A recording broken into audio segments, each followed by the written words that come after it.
Hello, it is Vixen, and today I will present to you the first part of my latest story, Second Chance. Chapter 1, Blood. It's not normal for a 15-year-old girl to be at her mother's funeral. Then again, Nozomi hadn't been normal for a long time. Everyone knew it. Sure, they gave her their many condolences, always told her she was such a brave young girl. But she knew what she looked like to them. She still kept a brave face, though, through the whole ceremony. That's what her mom did at her dad's funeral. Nozomi felt that sickly, familiar warmth surface again. She headed towards the bathroom. Some cool water would help ease her fever. Yet as she cracked the door open a little, she froze. She could hear the voices of three of her mother's co-workers.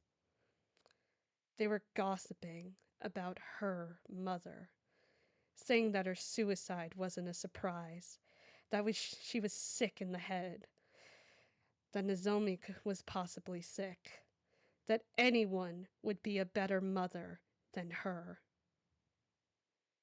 Nozomi's eyes blurred with tears. She couldn't bear to hear any more. She felt she was being cooked alive from the inside out. Despite her fever, she ran away. It wasn't true. No one understood her mom like she did. No one cared for her mom like she did. They didn't see how kind her mom was, how she dropped everything to make her feel better again. Whenever she was sick or hurt, all the time she ate, bathed, and slept together. Nozomi's mom loved her with all her heart. That's why she fought so hard against world death. That's why she sacrificed her own health to research cryptoglobin. That's why her mother trusted Nozomi to help her in her research. It was all for Nozomi's sake. Nozomi? Oh dear, are you okay? Um, yes, Miss Shiori, I'm fine. Oh dear, you're running a fever. Are you okay? Yes. Let's get you home then. Home? That place would never be Nozomi's home. Nozomi's true home was with her real mother, not this traitor. But she couldn't say that. She could never allow herself to act out, so she just quietly nodded her head and let Shiori pull her along. Although Nozomi obeyed Shiori, she wasn't her mother.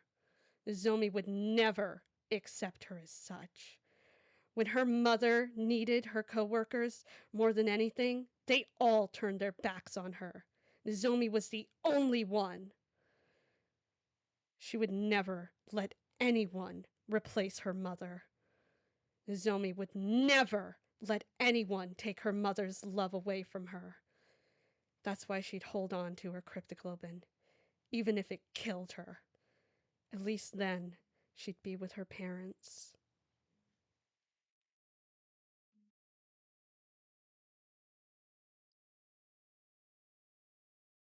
On day 100, Nozomi's hands were dirty. She stared down into the grave she managed to dig. There lied a boy, forever asleep. A part of her wished that she could climb in and snuggle with him for eternity. He looked so peaceful, despite his wounds and bruises. A boy so young and too kind for war. But she couldn't lie down.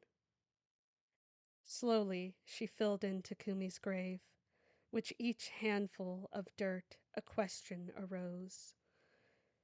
Why did this always happen? What did she do wrong? Why, out of all of humanity, did she have to live? And then the answer came. Nozomi was weak. A weak girl like her could never save anyone. That's why everyone died. It was all her fault. Every last life gone because of her weakness. Even her cryptoglobin abandoned her when she needed it most.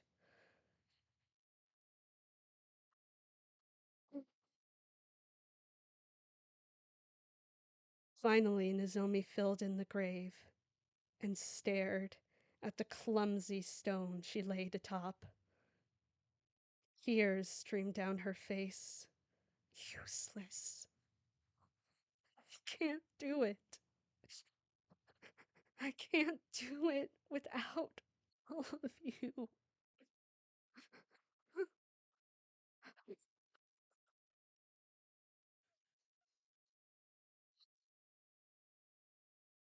She was all alone. She would always be alone. Unless someone, anyone, please. Nozomi collapsed onto her side. Everything hurt. I'm here! I'm here, Nozomi! Nozomi weakly opened her eyes, but no one was there. Where are you? I'm right here, in your blood. Are you Cryptoglobin? Yes, I have been here with you all this time. I thought you left me. I planned to, after all the pain I caused you, but I couldn't leave you all by yourself. Then why did I get sick? Why didn't you wait until we stopped the final attack? The voice hesitated. Why was she hesitating? Because I didn't want you to fight. You're lying, Nozomi. You just wanted to save yourself. That's why you did it. No! I did it to protect you! Protect me? If I had been there, I could have helped my friends. They would all be alive. No, there's nothing you could have done. You're wrong! You would have just died along with them. You don't know that. That's not what Takumi would have wanted. Shut up! Nozomi, I'm. What gives you the right? You're not me! So who are you? You have to understand. I was 17 when my cryptoglobin was taken. I have no memory of the time between then and being transfused into you. I was in stasis while my body continued to live and grow. Why are you saying all this? Did I meet you already? Are you one of the commanders? I am Veshness.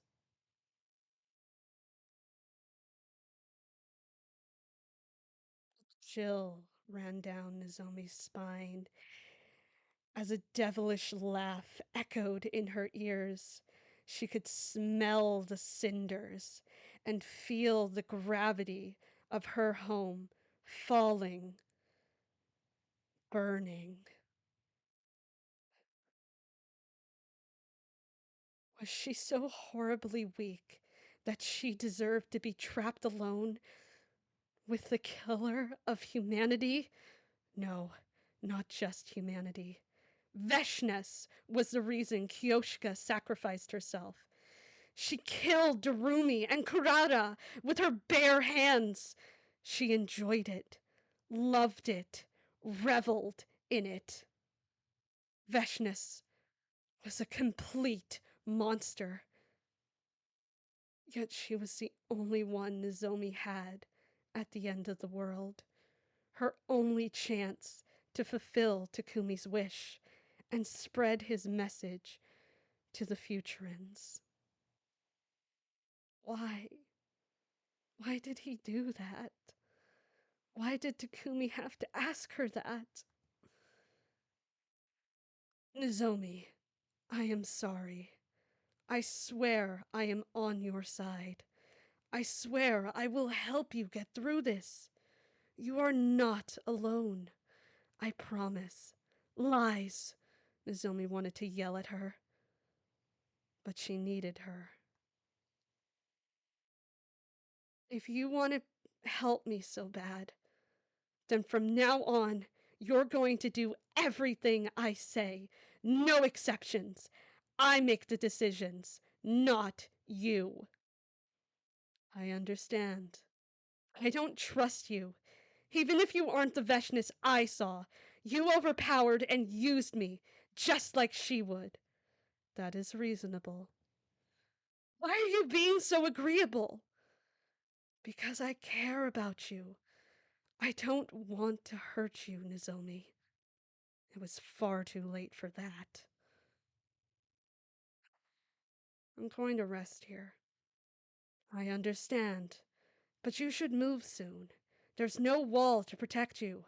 Others might come to investigate the explosion. Good. Then they could get their deserved revenge on the soldier that killed all their heroes. I won't stay long. Just let me rest. As you wish. If Nozomi closed her eyes real tight and buried into the dirt, she could almost pretend she was sleeping on a bunk bed. A nice pleasant slumber party with all her friends.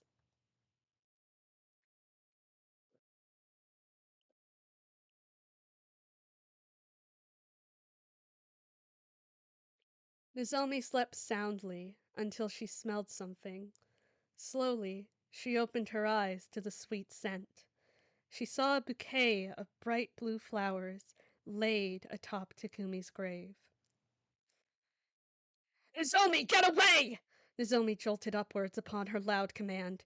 It frightened her more than whatever reason Veshness had to shout. There stood a man in a cloak. He seemed old and wrinkled as he clutched his cane. Why, hello there. May I ask whose grave this is? Oh, it was Takumi Sumino. I see. And what may your name be? Don't tell him your name, Nozomi. It's Nozomi Kirafuji. I'm sorry. I'm sorry that I killed all your heroes. Ah, I see. Well, I've been caught up in enough cycles. I don't wish to partake in another cursed one. You're. But I'm human. I killed all your heroes. And yet, here you are, suffering more than anybody.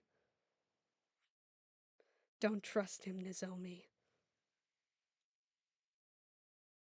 Silence hung in the air.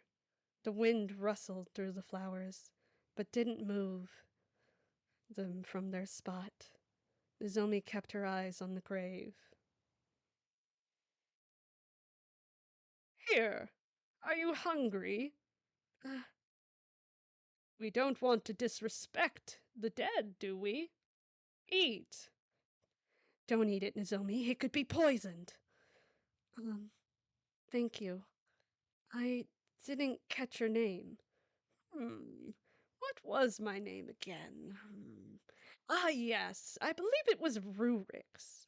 Oh, thank you, Rurix. Don't thank me, child of the stars. Thank God that our paths have crossed. Hmm. Is something wrong? You are a child of the stars, and yet you possess an aura that is not your own. You mean my cryptoglobin? Everyone in my unit had it. This is different. Sacred blood is the soul of the body it is born into. Don't tell him anything. He might want to harm you if he knows about the transfusion. That's because I had sacred blood injected into me when I was young. Hmm. To think it would happen again. Again? What do you mean? I never heard of this happening. Well, you see, when was it? A century? A few decades? I can't quite recall.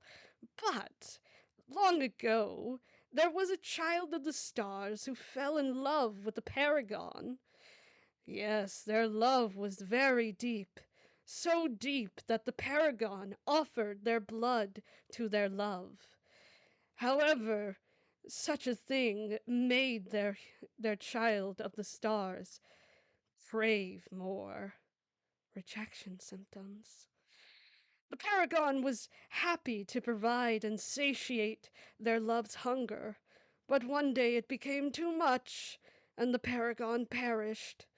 The other paragons did not partake in such a taboo, and so the child of the stars succumbed to their symptoms.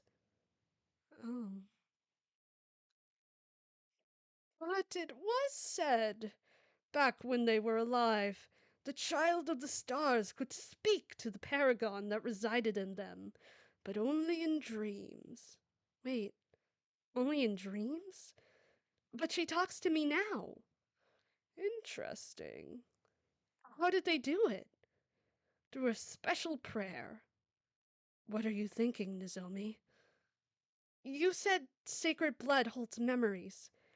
If we talk in my dreams, could she show me her memories? Most certainly, but both parties must be willing. People lie, but sacred blood does not. Not when it comes from a pure-blooded Futurin.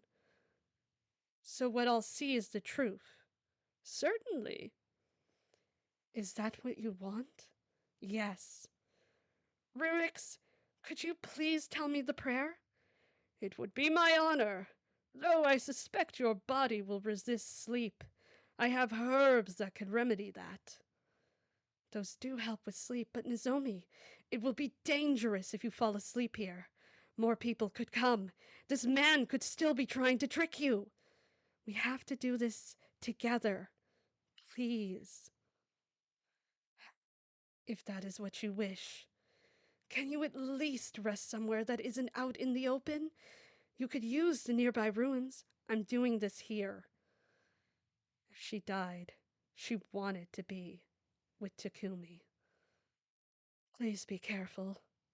I will be fine. Seeing Nozomi and her blood were in agreement, Rurix handed her the herbs and recited the prayer. God of the planet, hear my plead, and lend me thy strength, so I may speak to you and your chosen. May we meet in your domain. Nozomi closed her eyes and quickly fell asleep.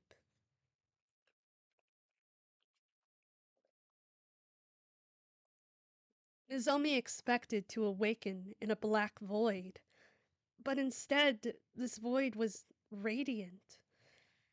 Blue and purple colors faded and shimmered across the white abyss. Nozomi? Nozomi turned to the owner of the voice. Instantly she shuddered at the sight of those horribly familiar eyes. Nozomi backed away instinctively. I'm sorry to scare you. This was Veshness, but she was different. A bit smaller. Her eyes soft. A lot of her appeared softer. She was not wearing armor, just a simple robe. No war paint, just a woman.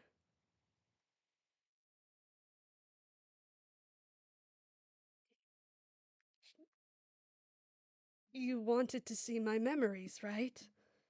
Yeah. Then I could start from the beginning. No. I want to see the last memory you had before you met me. Are you sure? It'll be confusing. Show me your last memory. Don't lie to me.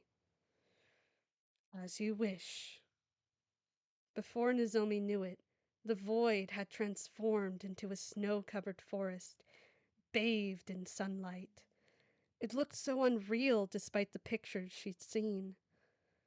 Nozomi turned to Veshnes, who looked just as surprised.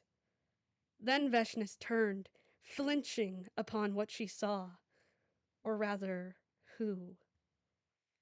Beneath the tree was a smaller and younger Veshnes, but next to her was the person Veshnes was focused on. She had long flowing hair like snow and eyes of pure sapphire. No, there was no possible way it could have been. Her mother never even knew Futurum existed. Then the past Veshnes spoke. Yuki, what's wrong? No, there was no way. No way it could possibly be. Mom. I can explain. Yuki, don't talk. Let me see for myself. As you wish. There, she watched as Veshnes and her mother were talking. Her mother bowed her head in shame, saying that the project had been cancelled and she was returning to the satellite. Instantly, the young Veshnes dropped to her knees in fear, trying to figure out some way they could stay together. What? This was the person that would grow up to kill billions. She would grow to proclaim all humans as vile invaders. Yet, she fretted so much over this one? Because they were friends? Freshness, I have an idea. Wh- what is it, Yuki? Let's run away together. Run, run away? Just the two of us. No, what? Her mother would never. And yet, Veshnes was the one to decline her. Young Veshnes broke down sobbing, sad that she had to let go of Nozomi's mother. The present Veshnes beside Nozomi looked on with clear pain in her eyes. Nozomi didn't feel sadness.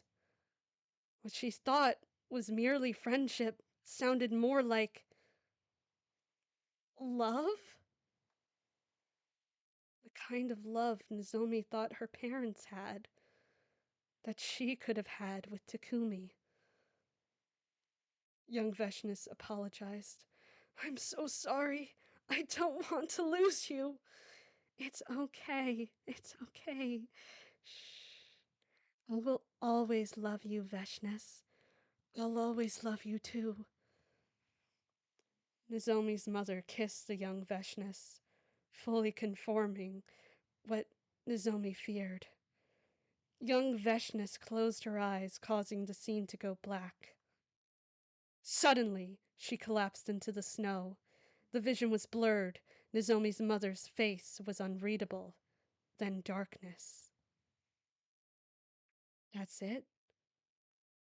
I couldn't remember anything between then and meeting you. I suspected other humans tracked me down and knocked me out to steal my blood. Show me the memory of when you met me. I can just tell you. No! I want to see it for myself. You owe me that, after what you did to me. As you wish. Veshnes raised her hands, and the scene transformed. After 2 years, Nozomi finally saw her mother the way she remembered.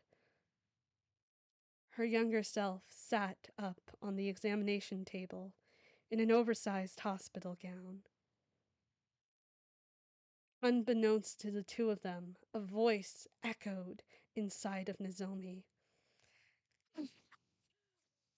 Where, where am I? What's going on? Yuki, where are you? Where are you?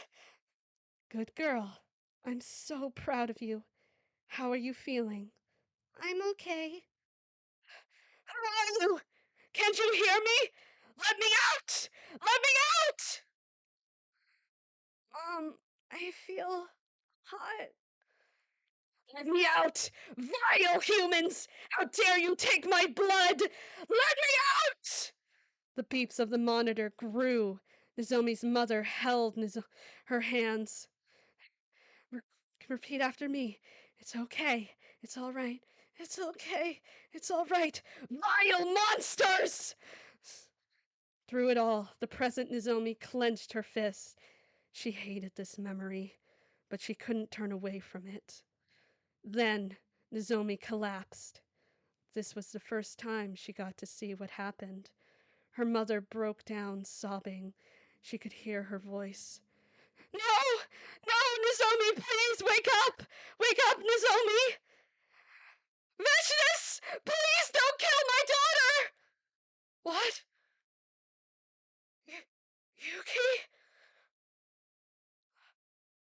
Oh my god. I'm so sorry. Yuki, I didn't know. I swear I didn't know. This is your daughter. Nozomi! Yes, I'm here. I'm right here, Nozomi. You're okay. I'm sorry. I'm so sorry. With that, the scene concluded, frozen on young Nozomi in her tearful mother's embrace. Oh, that's it. I should have guessed. I know I panicked, but I stopped as soon as I heard your mother speak Futuran. I didn't understand your language at all back then. It wasn't until... You don't have to explain it. I get it. If I wasn't her daughter, you would have killed me. I... Veshnis tried to speak, but couldn't. This could work in Nozomi's favor if Veshnis got mad at her. You really can't lie to me. I should have known. I swore to protect you! Just because I'm her daughter? You would have killed me otherwise. I had no idea where I was. I was lost and confused. You hate humans. My mom was the only exception. Admit it. She was the only one I ever knew. I thought you were the same humans that stole my blood. Nozomi needed to go for the throat and just state the obvious. We were, though! No, you weren't. Isn't it obvious? My mom was just using you to get to your blood. She wouldn't. She gave me to you so I would protect you. That's how much she loved both of us. You don't know what happened. Neither do you. Have faith in your mother. I do. It's you I don't trust. I can live with that. Damn it. Why was this Veshnis so calm? The real Veshnis wouldn't stand to be slandered. Nozomi, are you okay? Leave me alone. I'm done. I see. You need to rest. I'll leave you be. Good. As she said that, Veshnis faded away. Nozomi could still feel her presence. It was suffocating.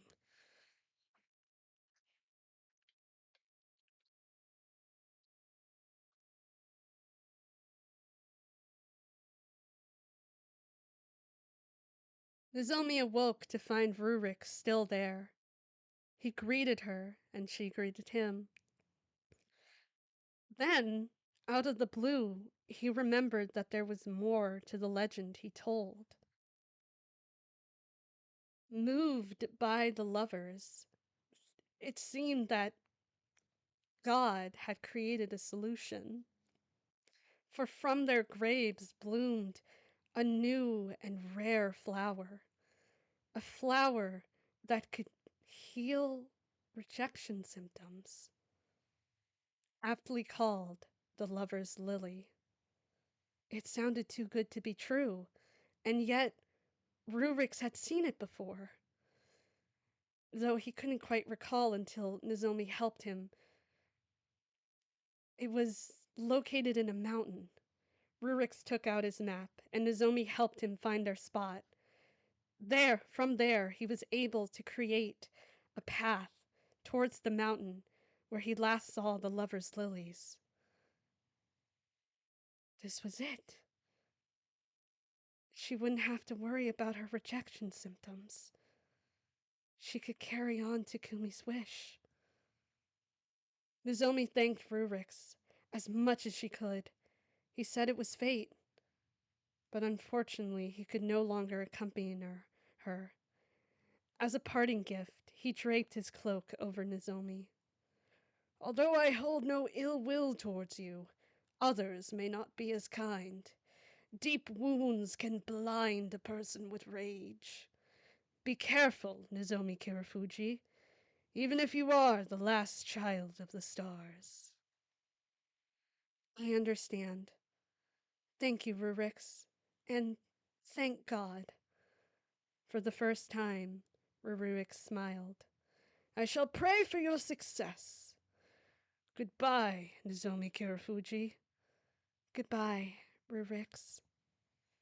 Once Rurix disappeared beyond the horizon, Nozomi looked towards the grave. It hurt so much to leave him behind, to be ripped away from him once again. But it needed to be done. I'm sorry I couldn't make you a better grave. Her heart felt that familiar sting. History repeated itself. You want me to carry on you and everyone's hopes. So that's exactly what I'm going to do. You heard him, right? I can live with my cryptoglobin as long as I get that flower. Then I can tell everyone about you and the others, so you'll never be forgotten. I promise. I promise I'll make you proud. The more she spoke, the more her eyes blurred with tears. She was so pathetic, always crying like this. She needed to be strong for Takumi and for the others. I'm heading out now, Takumi. I love you. All of you. Nozomi bowed her head before Takumi's final resting place. She stayed there for a long time, as if rooted to the ground. But she had to go. As long as she at least tried, they couldn't be angry with her when she died. Are you all right, Nozomi? Did you hear what Rurix said? Yes, I'm relieved. Granted, it will be dangerous. You might not have your armor, but I'm still here whenever you need me. Takumi and the others would stop that. Don't act like you know or care about my friends. Apologies. If that is what you want, then that is what I will do. Good. Now leave me be, as you wish.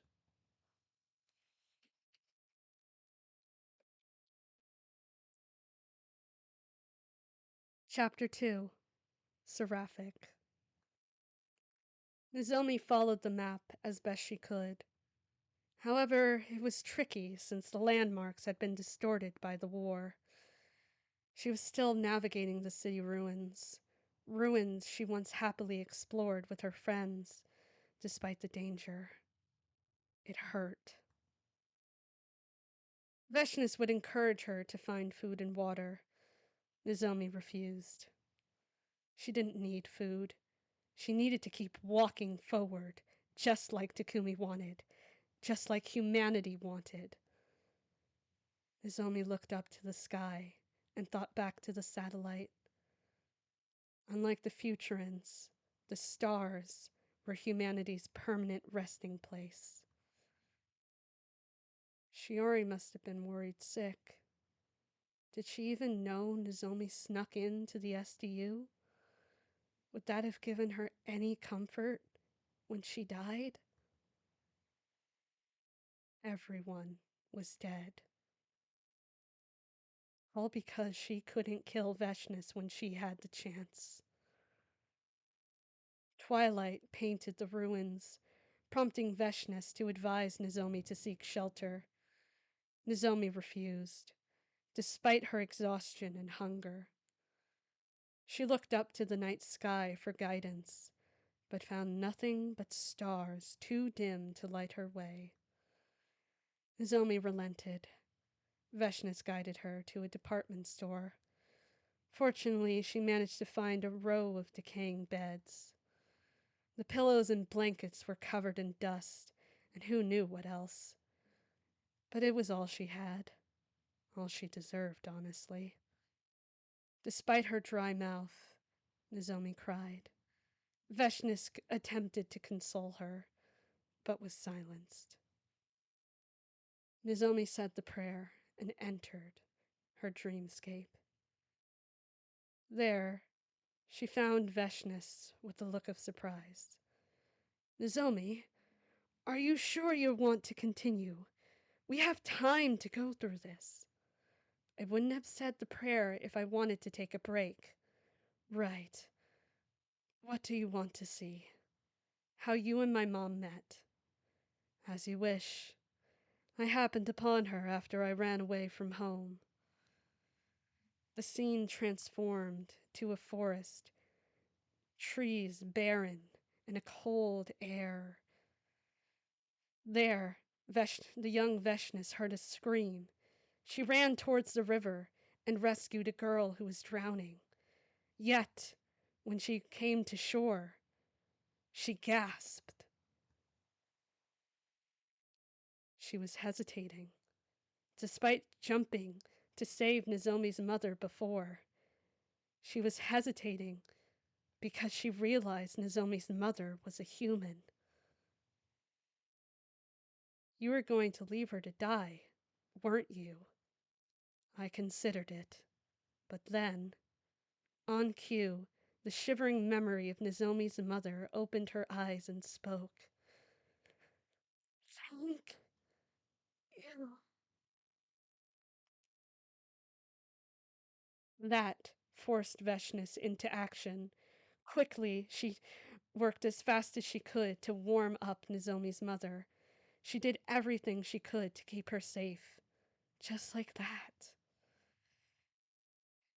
As Nozomi's mother recovered, she was able to speak, and despite their language barrier, the two of them were able to exchange their names. Once warm, her mother would try to go home on her own, only for young Veshnis to insist she escort her. Throughout the journey, her mother stopped and marveled at all the wonders of the forest. Nozomi had never seen her mother so bright with curiosity and life. As they climbed up the mountain, it began to snow, and Nozomi's mother became even more alive, dancing with the falling snowflakes. Nozomi never knew her mother could move like that.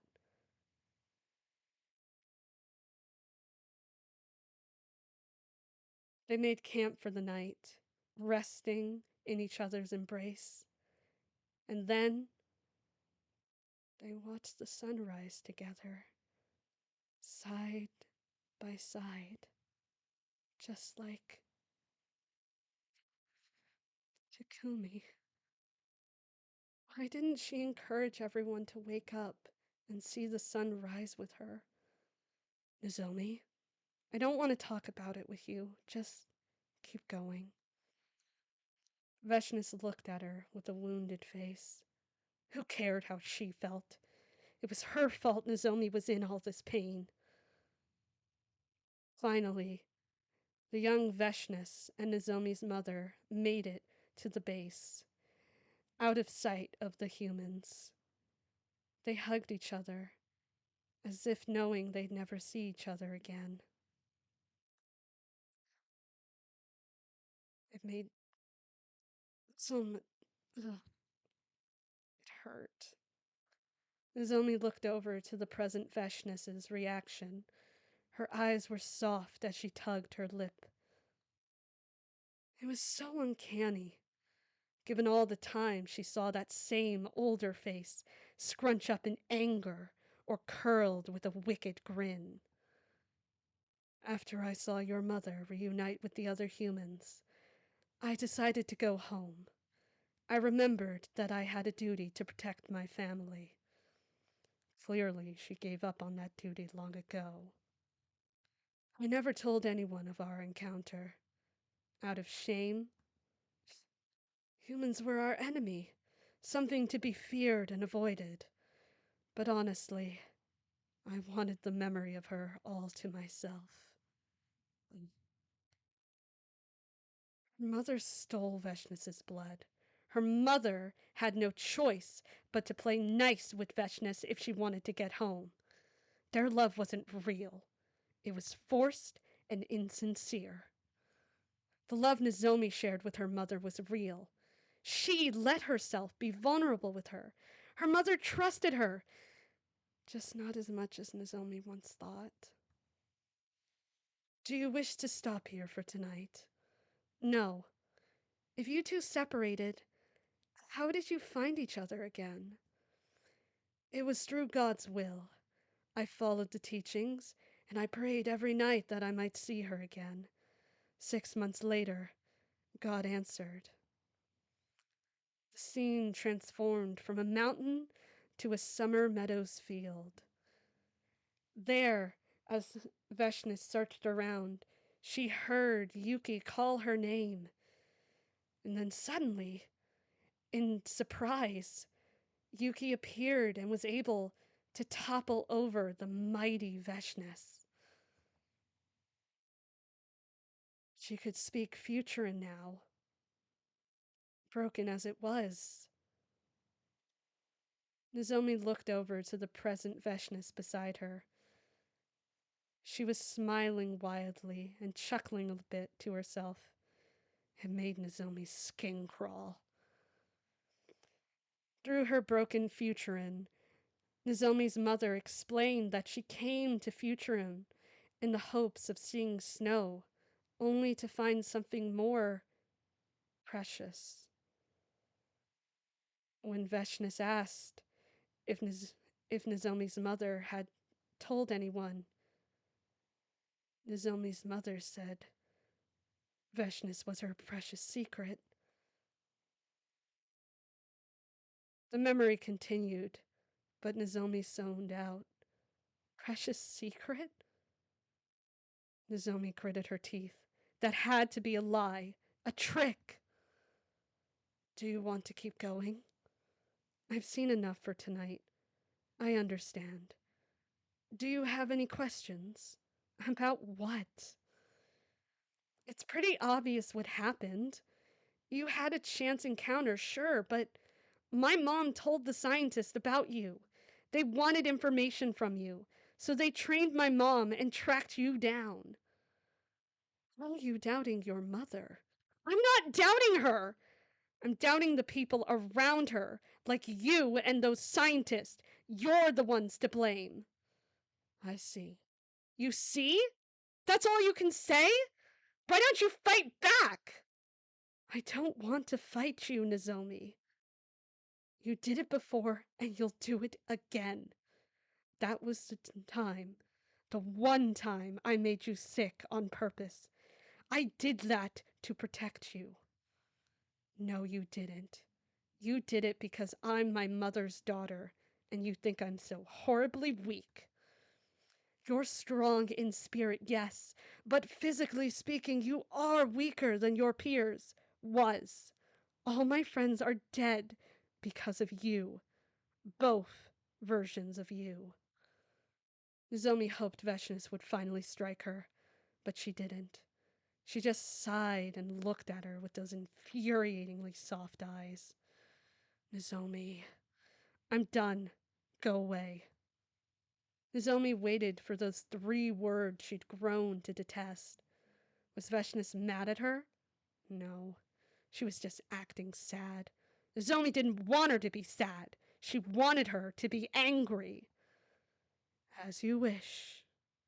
With that, Veshnis faded away again. She was insufferable. Why was this self-proclaimed god acting so fucking meek?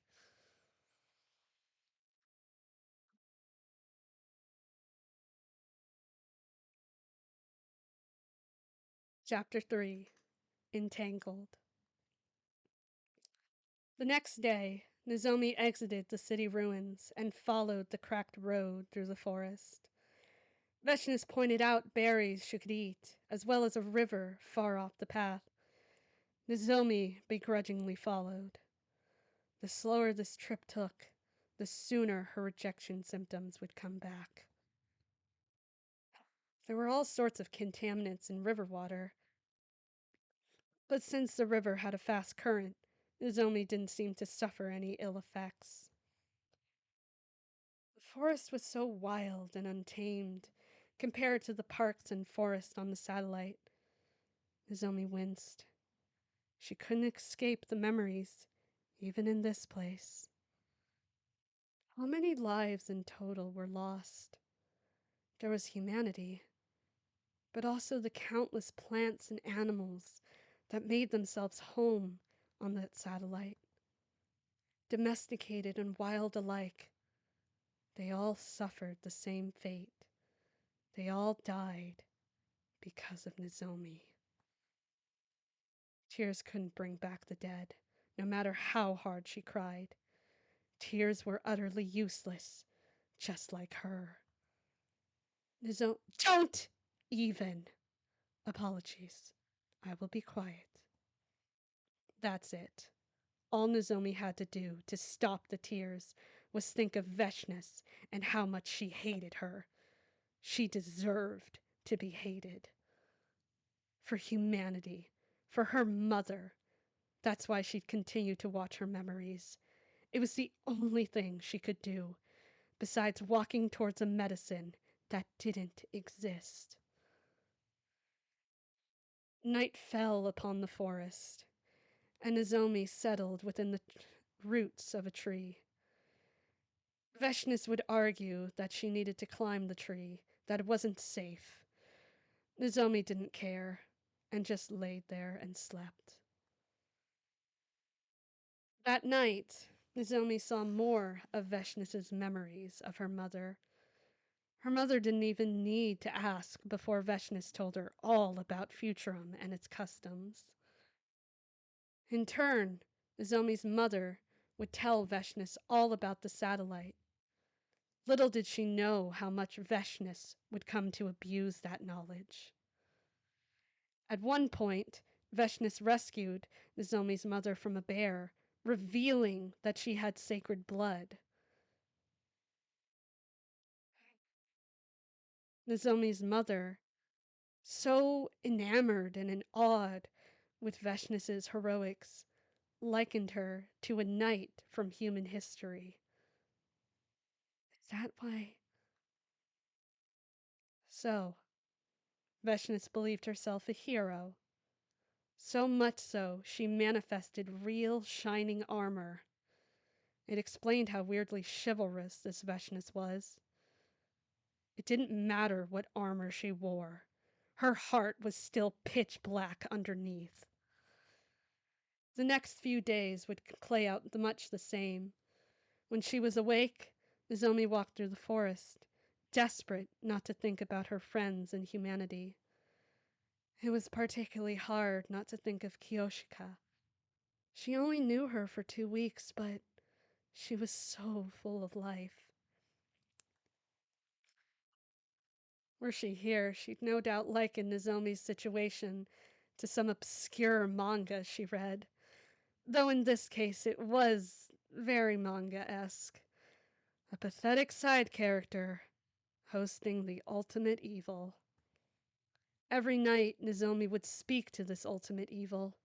It was the only way to learn more about her mother. Her mother confided so much in Veshnes, admitting she was her only friend. Maybe her mother really did feel understood by Veshnes,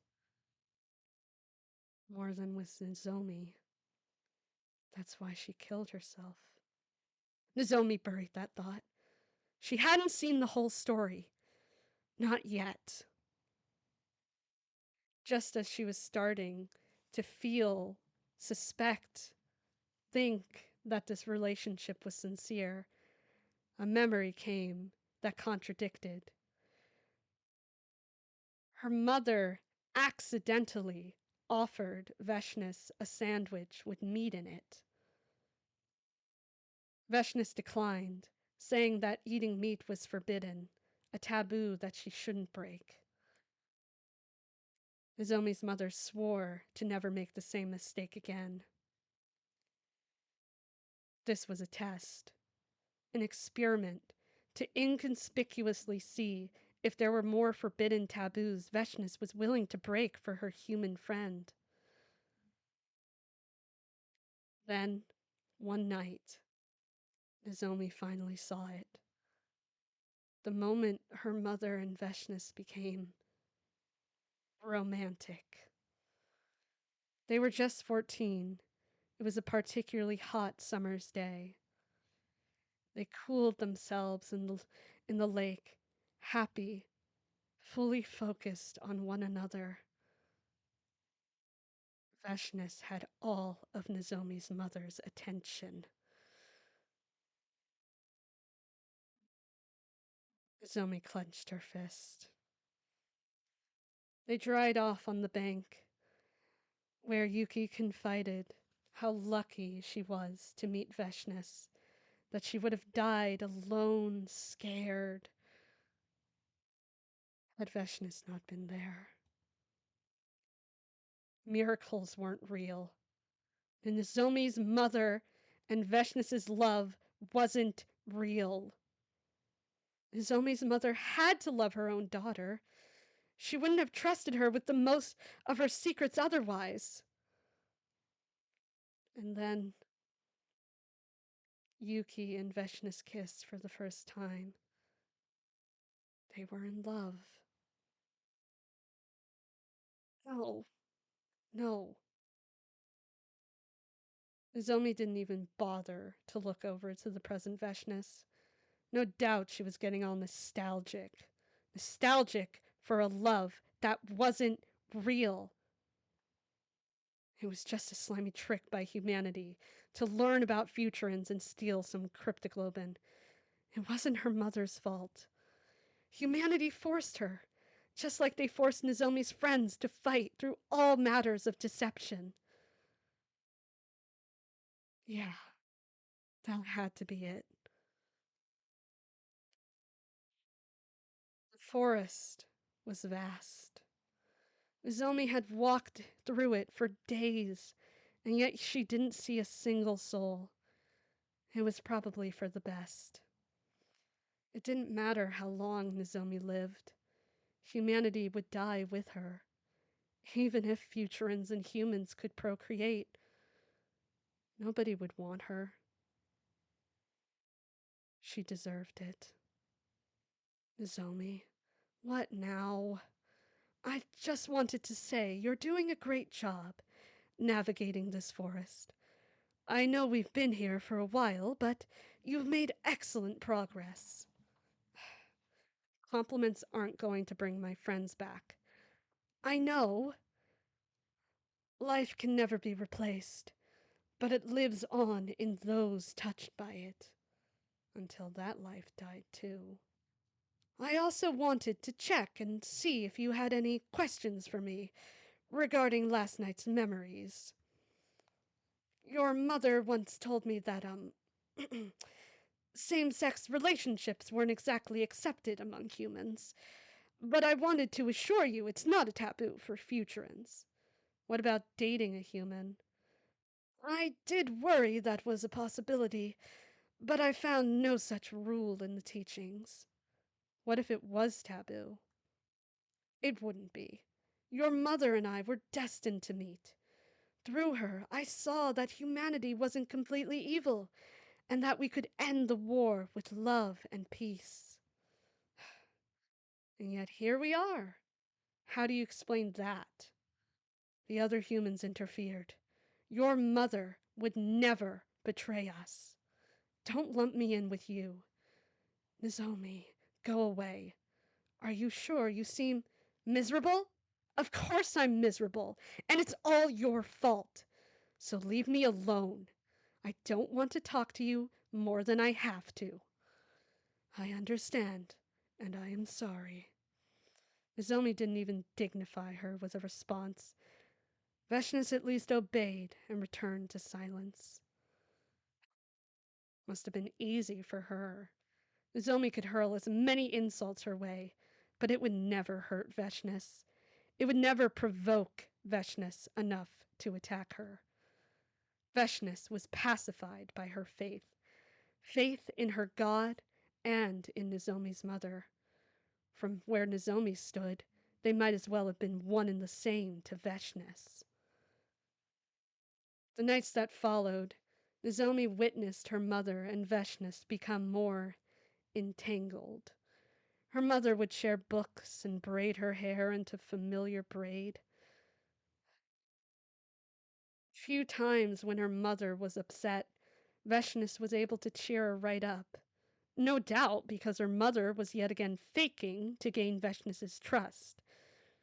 Yeah, she only trusted me. The sickeningly sweet and romantic memories continued until one night Veshnis paused the memory.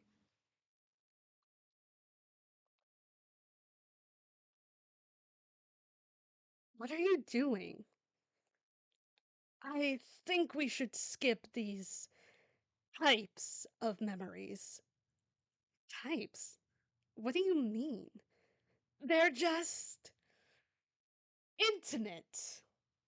She couldn't mean. I said I wanted to see all your memories of my mom.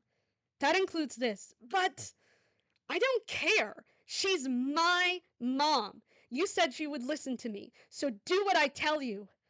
Uh, as you wish. The scene continued. Zomi had heard people were often the most sincere and vulnerable during sex. So although it repulsed her, she had to watch closely. She had to know that this wasn't real. She stared and watched closely as they became intimate, far more intimate than they ever been before. It was a lot to bear, but Nozomi kept strong. She had to know how her mother truly felt about Veshnis. It was horrific. And yet, her mother looked gleeful.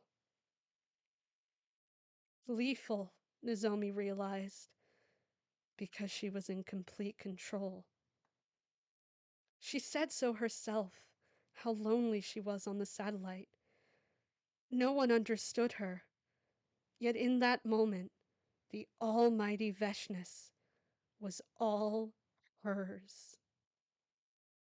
This wasn't love. It was a relationship built on deceit. Her mother hid the truth from Veshnis out of fear of punishment. Conversely, she hid the truth from Nozomi to protect her. It wasn't the same.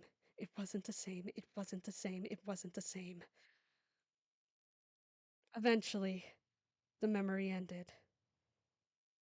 Nozomi, are you all right? Yeah, I'm fine. Do you? No, I'm fine. You know, before I thought you were scary, like this animal, cold and calculated.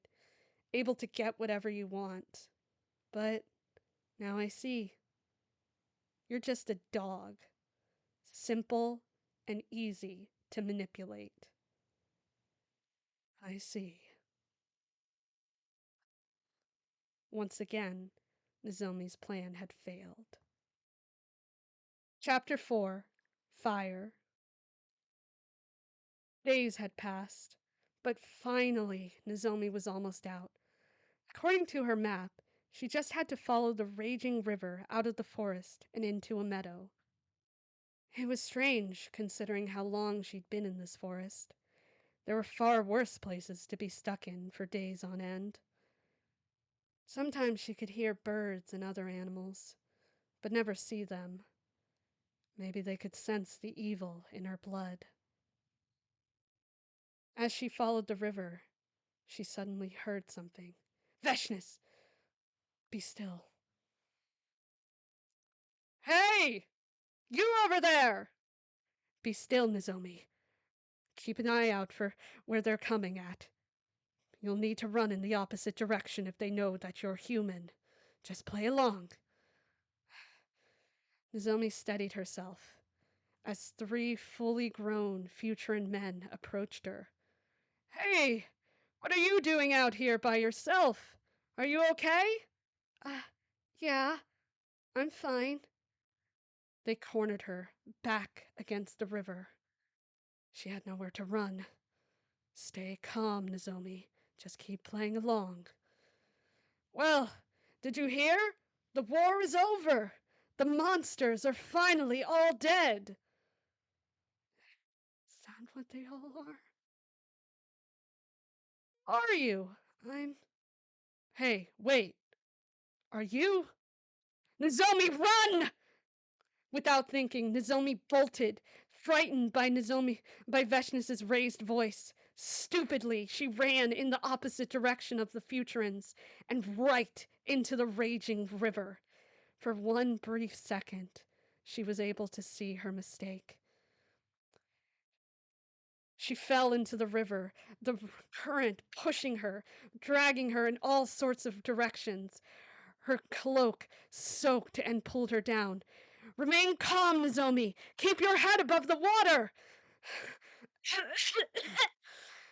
Take your cloak off! It is wearing you down, Nozomi! Nozomi tried and managed to take off her cloak, but she was still helpless within the current. Then she was forced against something hard and passed out. Slowly, Nozomi awoke to a voice. Shh. It's okay. It's all right. I'm here. Nozomi's head stung immensely.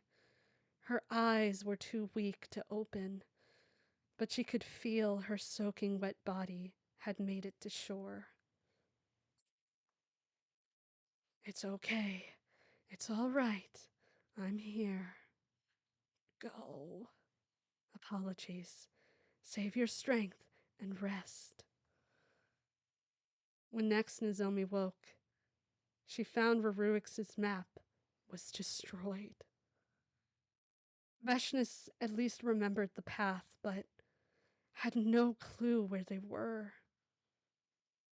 Oh, no, no, no, no.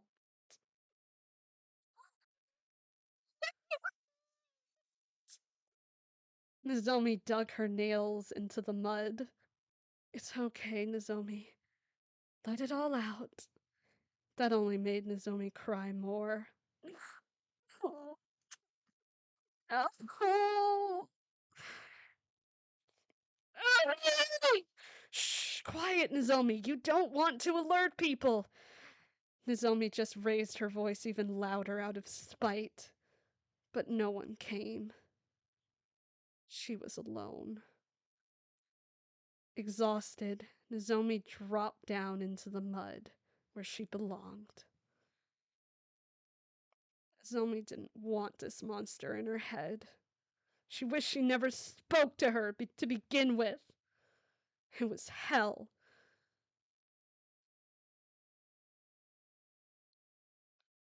Eventually, her throat gave out. She just lied there. Nozomi, you could have been heard by others. That was reckless and dangerous. Nozomi didn't care. She was about to close her eyes when she noticed something fly overhead. Nozomi sprung to her feet. There was a bird. It looked like a raven, and yet had red markings around its eyes and on its tail feathers and wings. A crimson corvid. That is what it is called. Hello? The raven cocked its head and hopped a little closer to her. Didn't didn't it know it was dangerous? What why was it being curious of her? Yet it seemed calm until the raven took to the air. Without thinking, Nozomi chased after it. The raven perched on a tree branch. Once Nozomi reached the tree, the raven flew to another tree. Maybe she was only scaring the poor thing. So Nozomi decided to leave it be. However, the raven returned to the tree and cawed right at her. I think it wants you to follow. No, it doesn't. It's just a bird. The raven swooped down, almost hitting her head. When the raven flew to the other tree, Nozomi took the message and followed.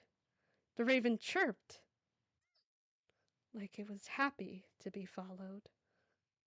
The raven continued to fly from tree to tree until the sun began to set. Then it guided her, not to a tree, but to a cave. Veshnis advised her to be cautious. Nozomi looked around, but there were no signs of life. So Veshnis encouraged her to build a fire. When Nozomi protested, Veshnis offered to guide her. I know it is difficult, but I believe you can do it, Nozomi. Fine. Step by step, Veshnis guided Nozomi through the process. Gathering dead wood and leaves was easy enough. Getting the hearth board and the spindle set up was another matter entirely. All right, now wet your hands and just rub the spindle as fast as you can. Fine. Nozomi tried, but she didn't get anything. The tinder box would not light. That's okay. You can keep going. Try again. Nozomi tried, and for a brief second she saw smoke start, but she foolishly stopped and the fire went out. This'll never work. Calm down. Relax. Take a deep breath. I believe you can do this, Nozomi. Fine. Nozomi tried again, and finally, she was able to light the spark. The embers grew, and she finally had a fire. Well done, Nozomi. Nozomi bit her lip. Well, I would have been able to do it without you. So thank you. You are welcome. The raven curled up by the fire, and Nozomi looked into it. She was reminded of that night when Gaku made a much bigger bonfire. All of them underneath the stars, united despite the horrible truths they had learned. Even Aito was there, happy to be with them. She made a promise to Takumi that night. She wanted to do something normal with him, just the two of them, as he deserved. And now she would never fulfill that promise. Umi.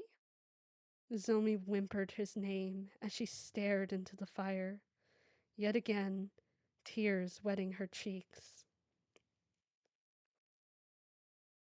The raven hopped closer to her. It probably just wanted more of the berries they found. She offered it to the raven, but it refused and came closer. It cocked its neck, as if offering. Are you? Softly, Nozomi stroked the raven's feathers, so soft and light. The raven seemed to hum with happiness, and eventually Nozomi's tears would dry. Thank you. Seeing that she was better, the raven flew off to nest in a nearby tree for the night. Nozomi needed to rest too, and said the prayer. In the white void of green and purple lights, Nozomi stared at Veshnis. What was it like, being in my blood? Strange. I had heard about the satellite. However, it was so different to actually see it. It was hard since I couldn't understand your language. But I carried on. I can show you. You can see your mother, just as you remembered her. Please, as you wish. The lights transformed into the familiar apartment. There, a 10-year-old Nozomi sat patiently at the dinner table. A delicious smell wafted in the air. Nozomi remembered this. This was shortly after the transfusion. Her mother stayed with her for 2 weeks, just the two of them. Instantly, Nozomi turned towards the kitchen to see her mother. There she was, just as Nozomi remembered. Her disheveled white hair, wrinkled face, and exhausted eyes. She was beautiful. All right, make sure to eat up all your dinner. Yep, will do, Mom. Good girl. From within Nozomi, a voice echoed. You're such a good mother, Yuki. Her mother's smile to Nozomi was different from the kind she gave to Veshnis. But that just meant it was sincere.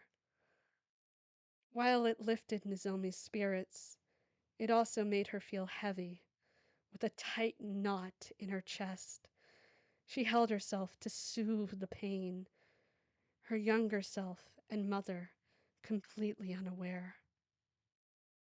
It hurts seeing this again. You were both so happy together. I never wanted anything to change that. You say you care about me, but why did you reject me? I was never rejecting you. What? If you'll allow me, I can show you what happened. Zomi hesitated. She wanted to bask in the warm memory for just a few more seconds. Okay, show me.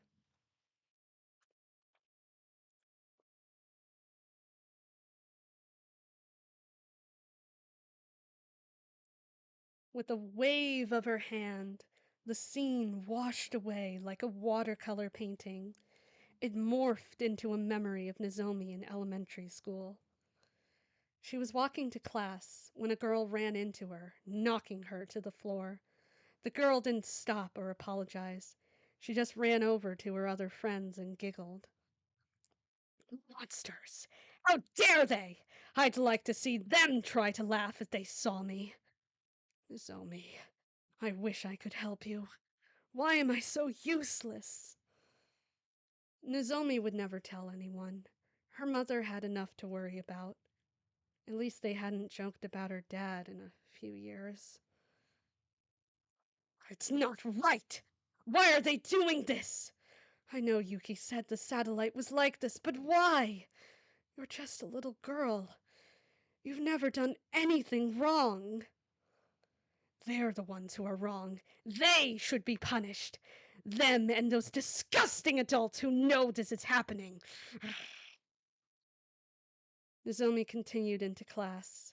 There, 3 girls surrounded her desk. The class continued, but the girls were more interested in poking and prodding at Nozomi. Without the teacher noticing, they threw things at her head, whispered, "Guinea pig!" Nozomi kept her quiet. She just had to focus on class and be a good girl. It didn't matter, they'd lose interest. Then, the one from behind stuck her in the back with a sharp pencil.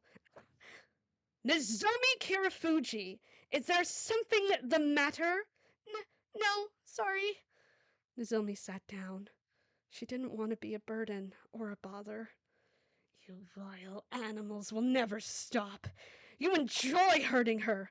You're no better than them. You should all die!" Slowly, Nozomi felt herself getting a little warmer. "Monstrous, disgusting, wretched humans! You're going to pay for what you did to Nozomi, what you continue to do with such glee. I am going to tear you apart!" The heat surged. Nozomi's vision blurred, but she refused to disturb anyone. Vashnis's vision was slowly stained with red and pulsating strands like veins. Then everything went black.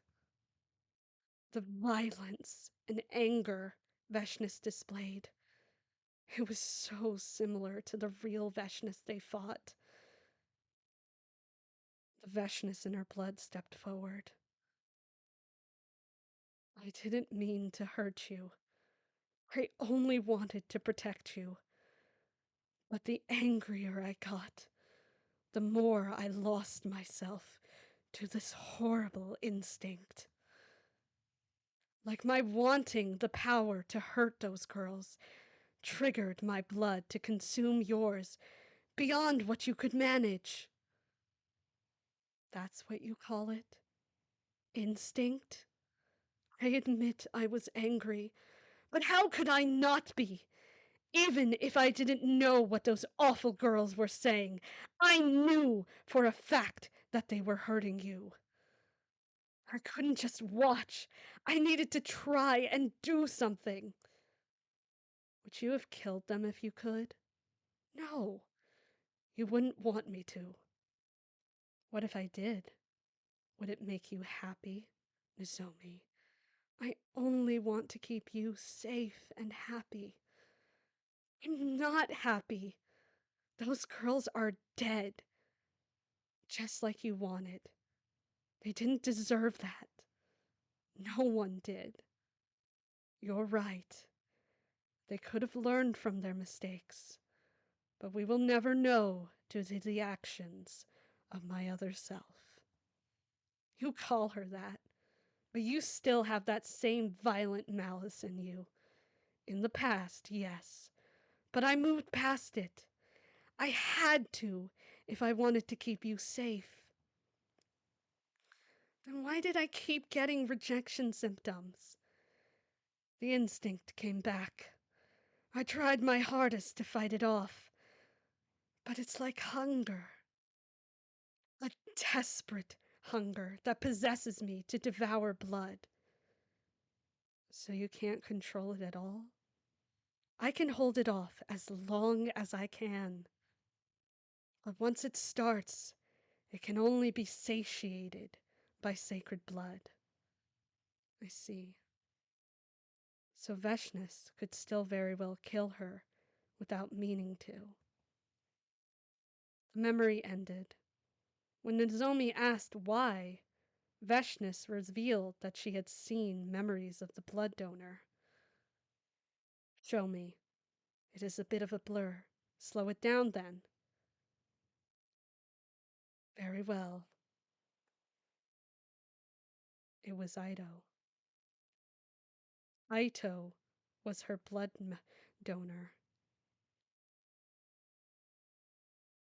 She had to see his memories. No matter how grotesque they were, she owed it to him as a friend. That's when she saw it. Despite his claims, Ito had never he he didn't see people as monsters back when he was young. He was just a small boy in a hospital bed next to his sister. That was Nozomi?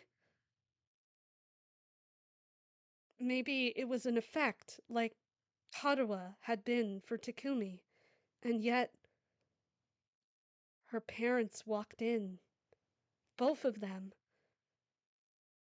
Even her father, blurred as his memory had become, she knew it was him. They were a family?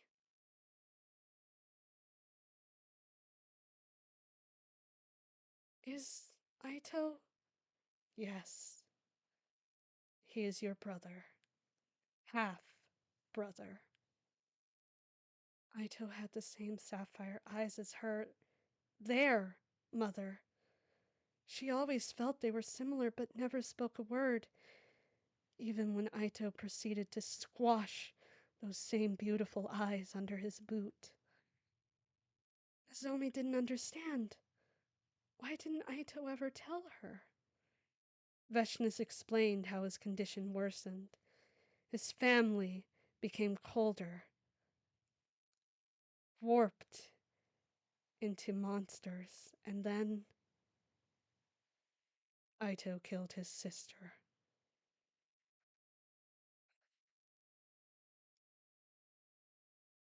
Poor brother. The things that rebel made him do. It wasn't fair. It wasn't fair for any of Nozomi's friends.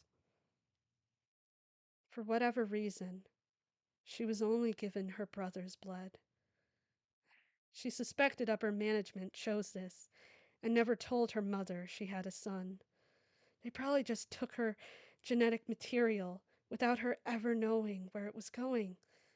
Her mother wouldn't keep that from Nozomi. I want to see what Ito saw. I'll warn you, it is grotesque.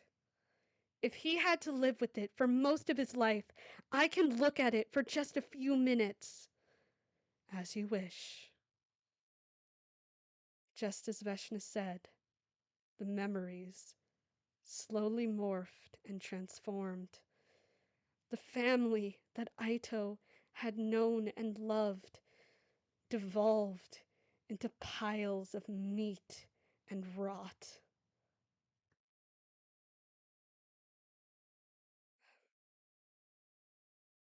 Do you regret not being able to save Ito? Yes, deeply. But he is in a better place now with his mother.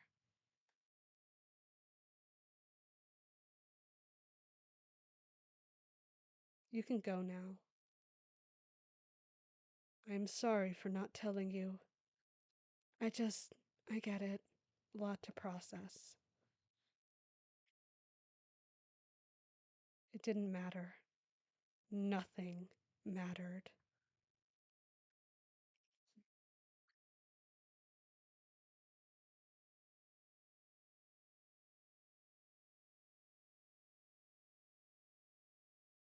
Chapter 5 Traitor.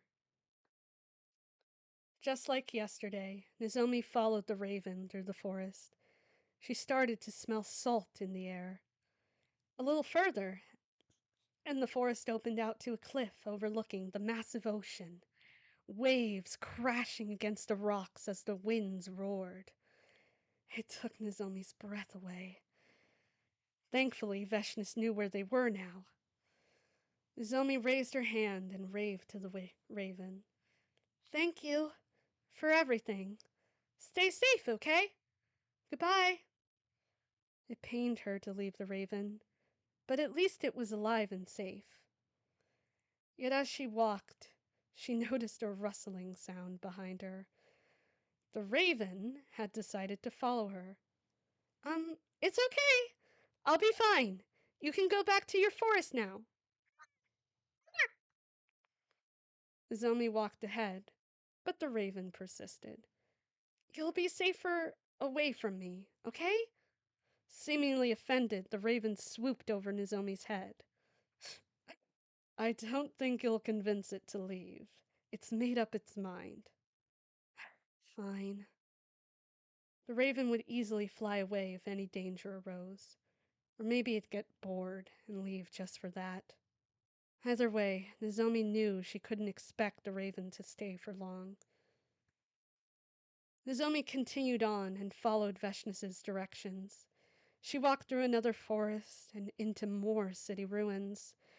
There, she could see it, finally, the mountain. Eventually, the sun would start to set, and they'd have to stop for the night. Veshness pointed out another department store Nozomi could sleep in. Nozomi recited the prayer. She didn't have anything on her mind, really. It had just become routine. The last thing she wanted was to actually dream. There, Veshness approached.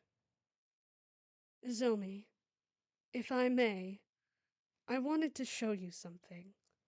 What? That night, when you found Takumi. I already remember. There was more to it. You spoke to everyone. What? But Sire, he purposefully left out those details. Of course. If you want, I can show you. Nozomi's chest tightened.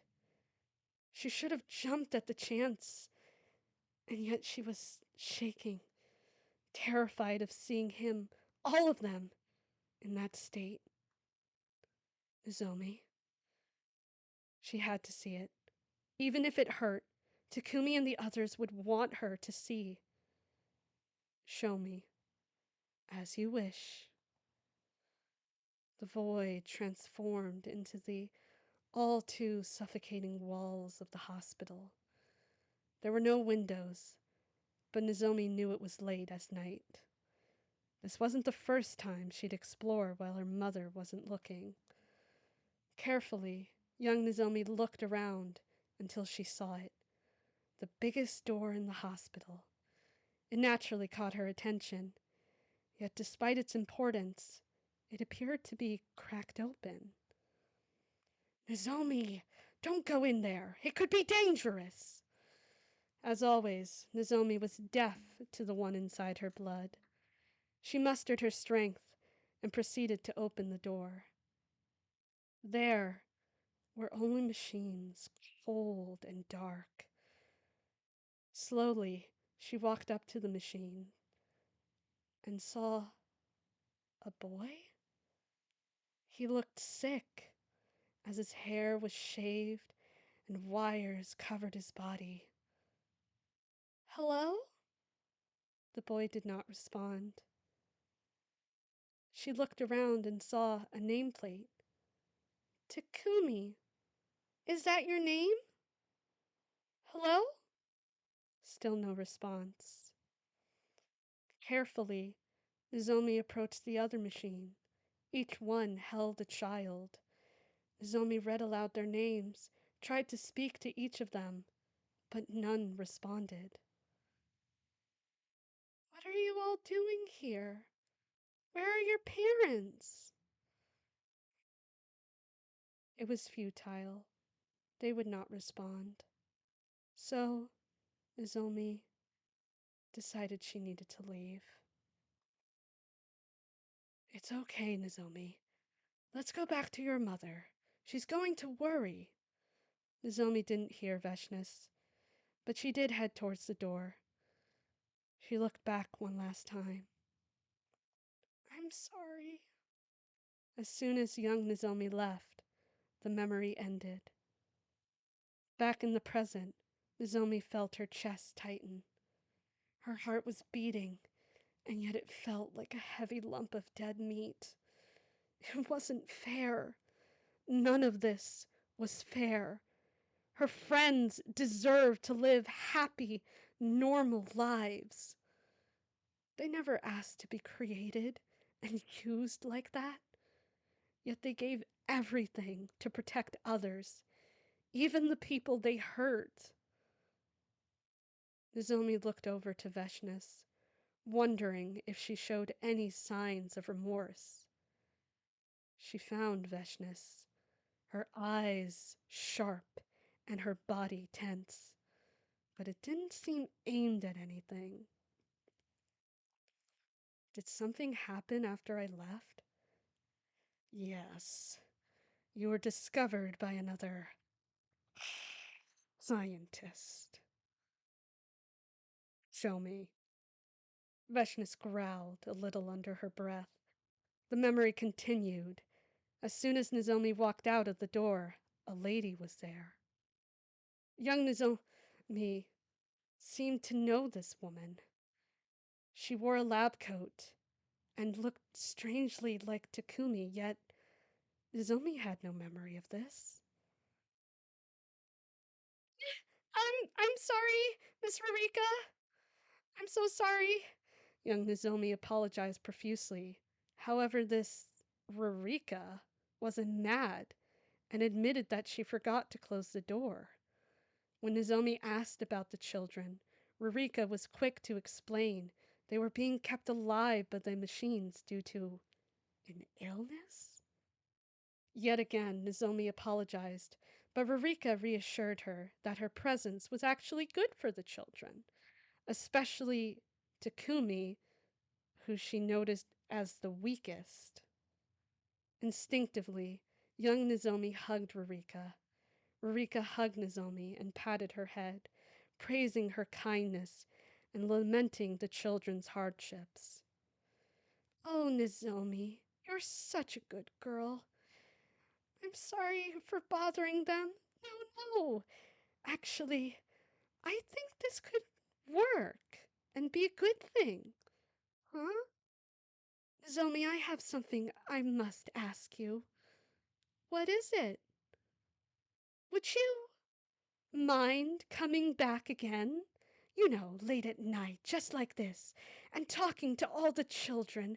I'm sure it would really help them all, especially Takumi, as he is the weakest of the bunch. Uh, I don't know. Mom, I'd have to ask her. You know she'll say no. Then I'm sorry, I can't. Your mother is a wonderful woman, but she's not perfect. She loves you more than anything in the world. It's why she's so overprotective. I can understand, given everything that's happened. But you're not the same fragile little girl you were before. You've grown a lot, I can tell. So I believe you're ready to make some decisions for yourself. But I'm only 11. Yes, but you've experienced things no other children has. You've been taking care of your mother ever since your father passed away. You can do this one little thing on your own. It'll be our little secret. Mom says secrets are bad, only when it hurts people. If anything, it'd be more hurtful if she found out and kept you away. Takumi and the children need you, Nozomi. They need your warmth and strength to persevere. I know it's a lot to ask. Just give it some thought. Nozomi nodded her head. Rurika happily sprung back up to her feet and offered her hand. Let's get you back to your mother. Nozomi nodded and took her hand. Thank you, Miss Rika. Anything for you, Nozomi. Sure enough, they were able to find her mother again. Her mother was not pleased and ordered Nozomi to go back to the office. The memory ended. I never told Mom, did I? No. She never knew. I lied to her. You only wanted to help. So did Rurika, it seemed. Veshnis growled again. No, she didn't. She's the one who made you forget everything, including her. For some reason, she only wanted you to remember Takumi, and no one else. Is that why you hate her? Yes. There's more, though, isn't there? There is.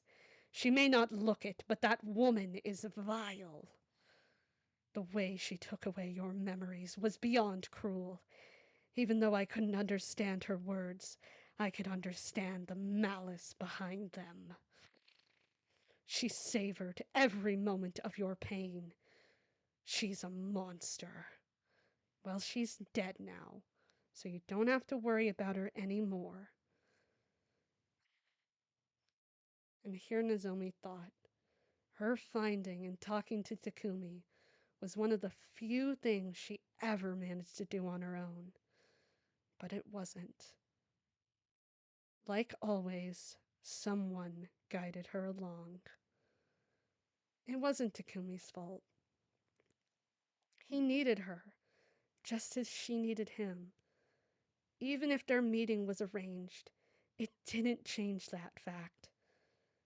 At least now she knew she had spoken to the others.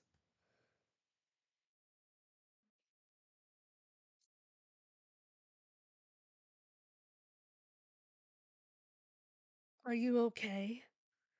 Yes, thank you for showing me the truth. I'm glad. I was worried it might have been a lot to process. No, actually, this is good. I don't follow. Well, if it turns out that a lot of my memories have been tampered with, then that means clearly the memory of Mom was tampered with too. No, it wasn't. It played out the same. Well, you don't know that. You don't understand human language, you know? Maybe Mom left something for me in her note. It's not how I remembered it. I mean, I always thought it was different and it didn't make sense, but this makes sense now. No, Nozomi. What? Are you listening to me? Don't you want to know what Mom said? She could have mentioned you. Maybe even told me Rurika was behind this. She could have told me everything. Don't you want to know? Veshnis gritted her teeth before turning away from Nozomi. Hey! Before Nozomi could yell at her, Veshnis had already faded away. Back here! Veshnis! Veshnis! Nozomi looked around and yelled her name, but Veshnis was gone without a trace. Nozomi was never in control. No, it was just her fate to depend on others. So stupid and weak of her. Nozomi would keep waiting, shouting out Veshnis's name like a command. She would keep waiting until she finally woke up from this infuriating dream.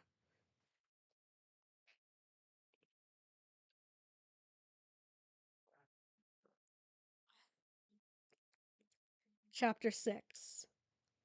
Mother. Nozomi woke up fuming. How dare Veshnis say no? Was she really so concerned by what Nozomi would see? It already happened! Nozomi could still remember it like it was yesterday.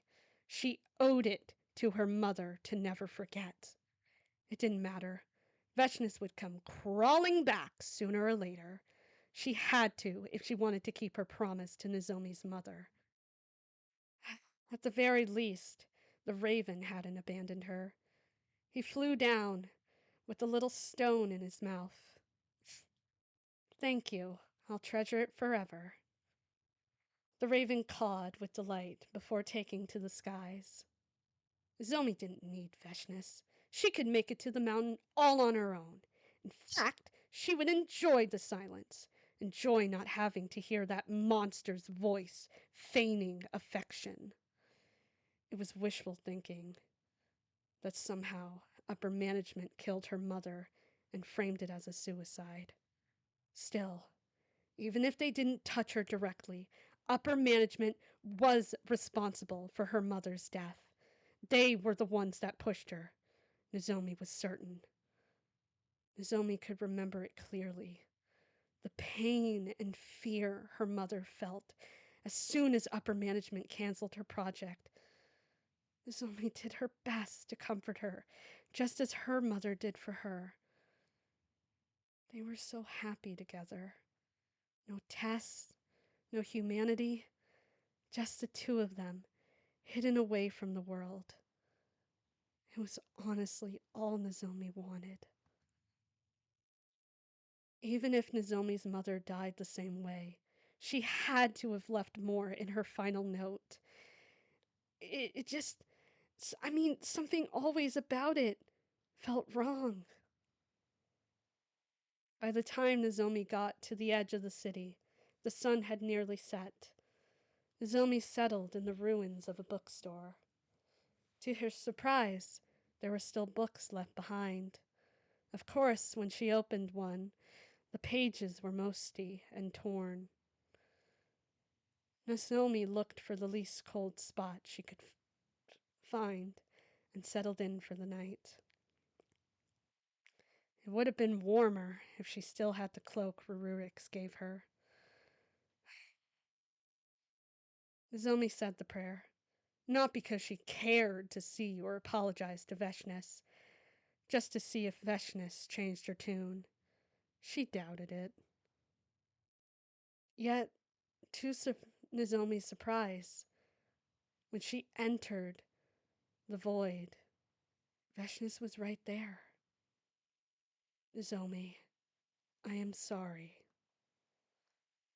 I shouldn't have left you. Nor should I have tried to keep you away from a memory of your mother. Thank you. So did you change your mind? Yes. I've actually been practicing. Practicing? I want you to read your mother's last words to you. My concern was you having to witness your mother in that state again. So I found a solution. Nozomi tilted her head as Veshnis opened her hand. There, a piece of paper soon manifested. Is that your mother's true letter to you? Without hesitation, Nozomi grabbed the paper, careful not to crease it. Nozomi? Yes? Could you read it aloud for me? Please? Nozomi hesitated. She wanted this moment just between her and her mother.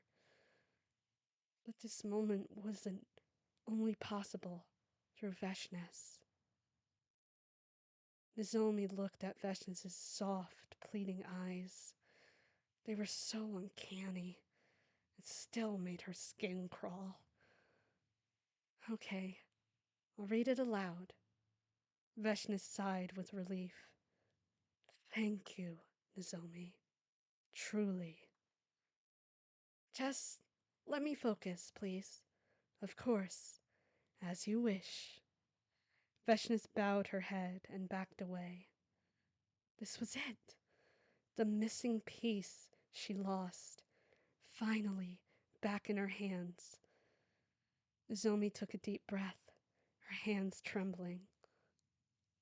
Nozomi had nothing to fear. Her mother loved her with all her heart. This was the truth.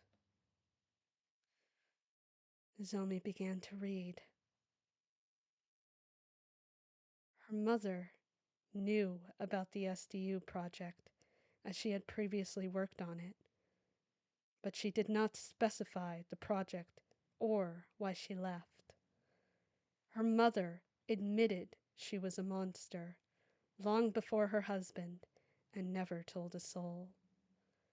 Her mother apologized to Nozomi.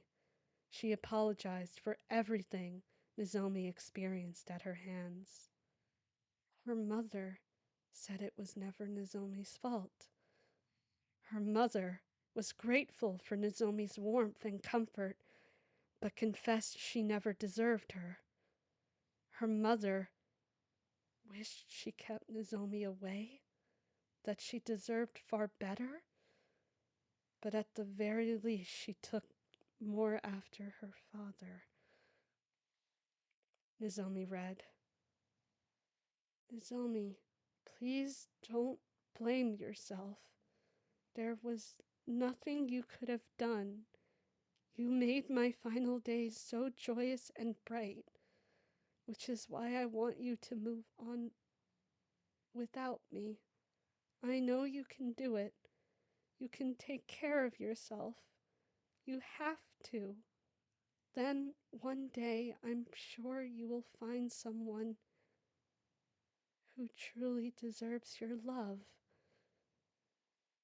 Goodbye, Nozomi. Yuki.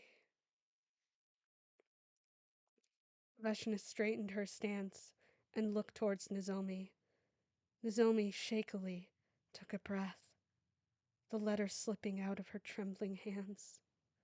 Nozomi? Nozomi didn't move.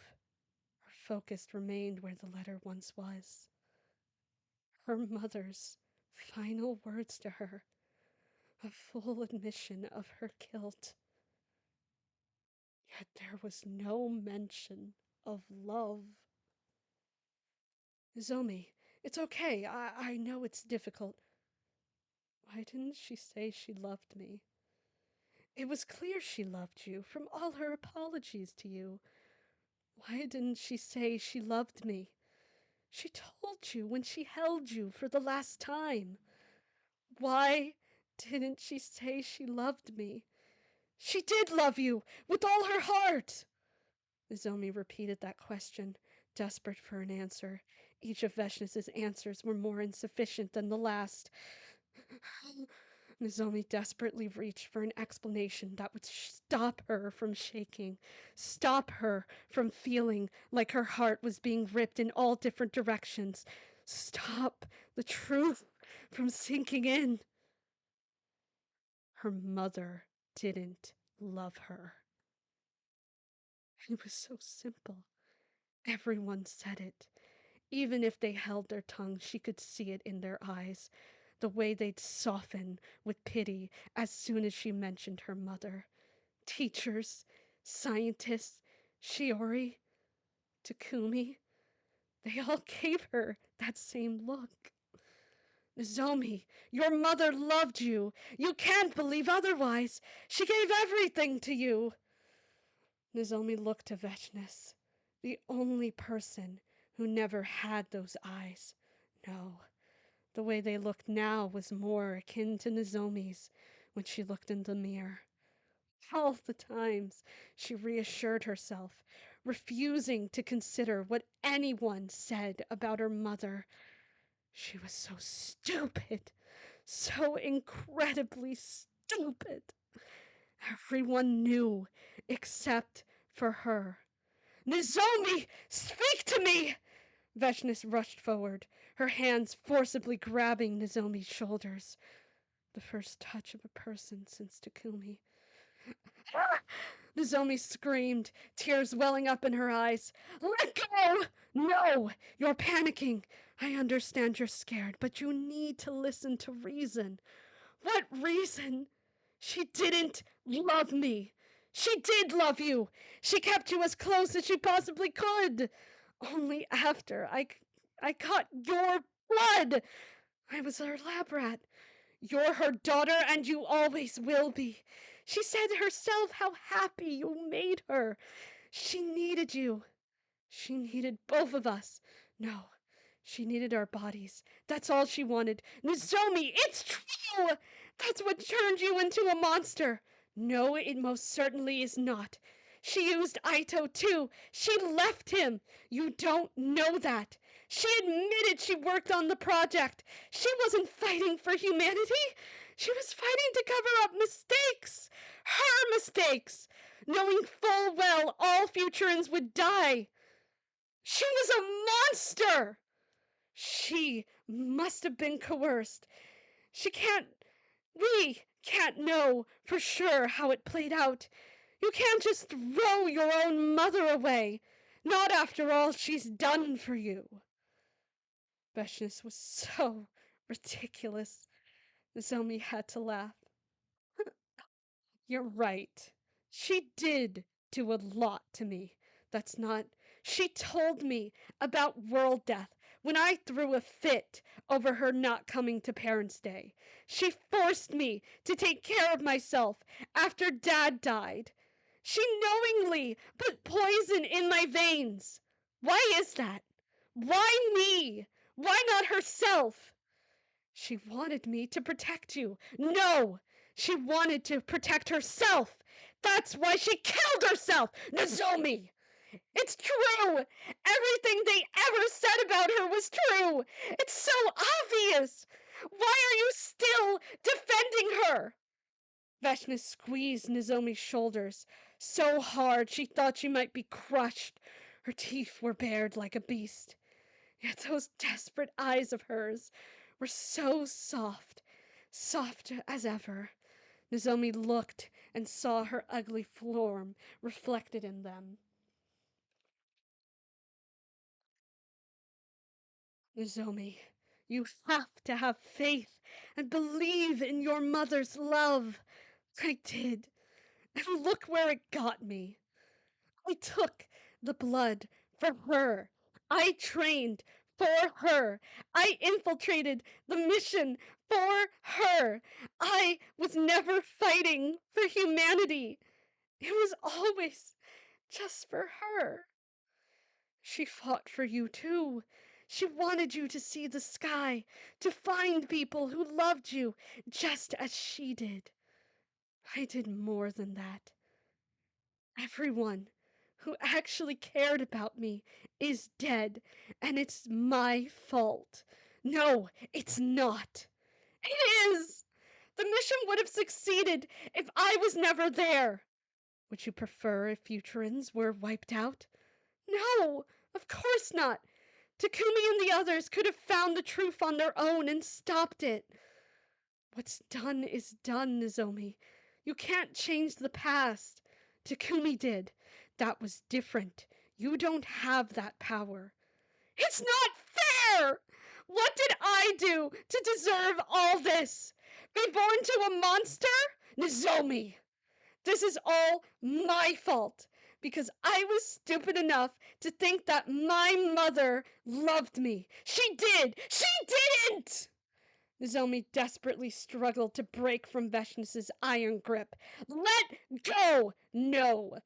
And then she pulled Nozomi close and tight into Veshnis's arms and held her. It's okay, Nozomi. You're just confused. You don't understand. You don't understand. But trust me, your mother loved you with all her heart. Let go! Let go! Just think back to your mother, and you'll see how much she loved you. Shh! Let me go! Remember the times she stayed home with you whenever you were sick, how she learned to make egg rolls with you, all the times she helped you with your homework. Let go! Let go! Monster! I hate you! Let go! Yet no matter how much Nozomi struggled, she couldn't fight Veshnis. She couldn't get out of her iron grip. She couldn't take it any more. She had to wake up. It was the only way she could escape. Nozomi jolted awake, free from Veshnis's hold. The sun had barely risen. Nozomi had to go, had to move, and had to fulfill her promise to the people, the only people that actually loved her.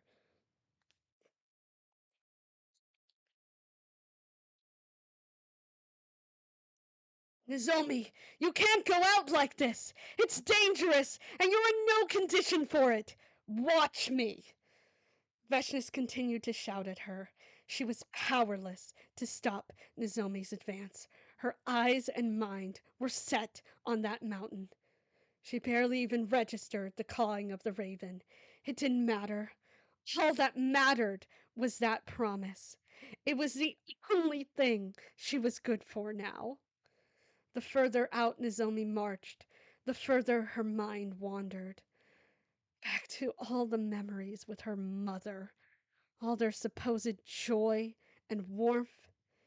Now they were all stained and cold. Nozomi was an idiot for ever believing in her mother.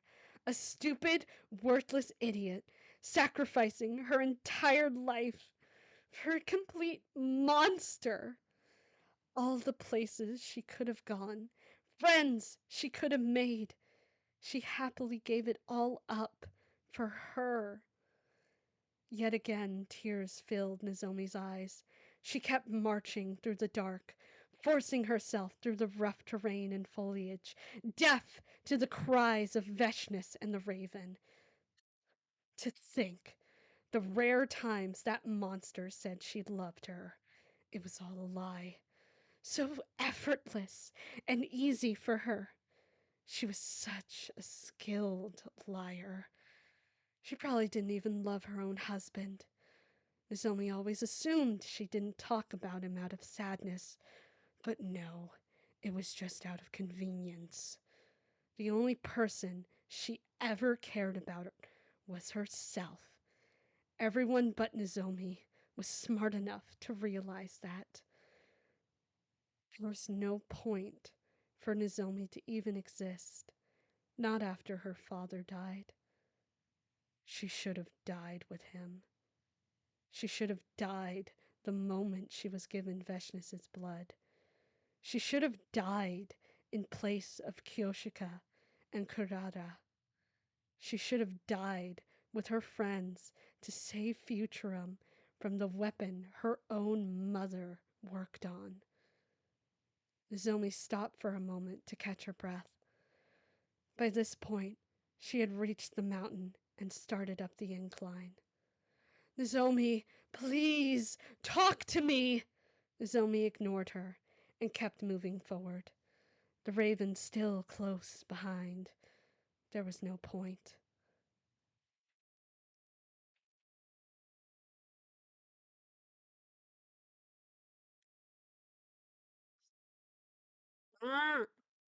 Suddenly, Nozomi heard a sound and stopped. It sounded like a groan, but it wasn't human. Up ahead, two small, furry creatures stumbled out of the bushes. They were bear cubs. Get out of the way! The raven screamed bloody murder, but it was too late.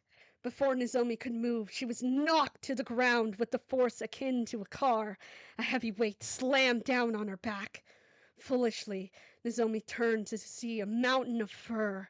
The full-grown bear rose up on its back legs before slamming its front paws down on her back. Ah! Nozomi screamed. The claws ripped into her tattered jacket. Nozomi, you need to stay calm. The bear bit onto Nozomi's back, trying to lift her up off the ground. Don't let her get to your stomach! Desperately, Nozomi flailed and tried to reach for the ground.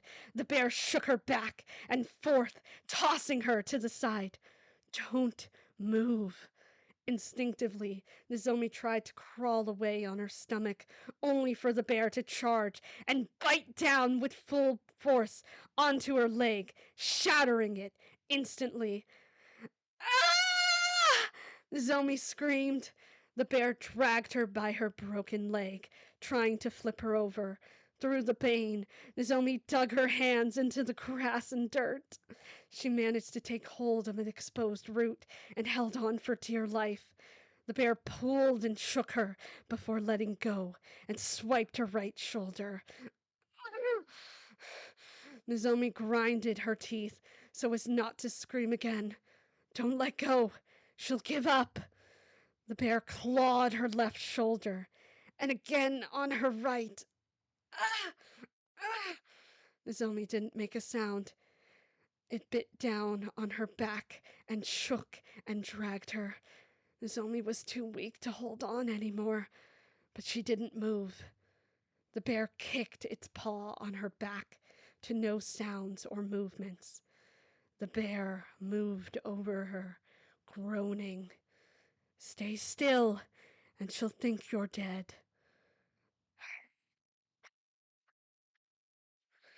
The bear showered her head with its wet, hot breath. Nozomi could see the blood and drool leaking from its mouth as it sniffed around. The bear groaned and panted above her before bending down for another sniff. Nozomi remained still and silent as death.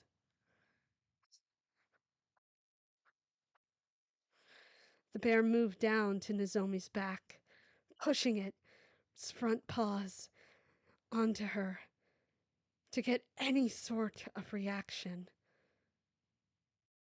Then the bear cubs called. The bear just stopped and stumbled over to the cubs. Weakly, Nozomi watched as the same monster who tore her apart gently nuzzled her children as blood dripped from her muzzle.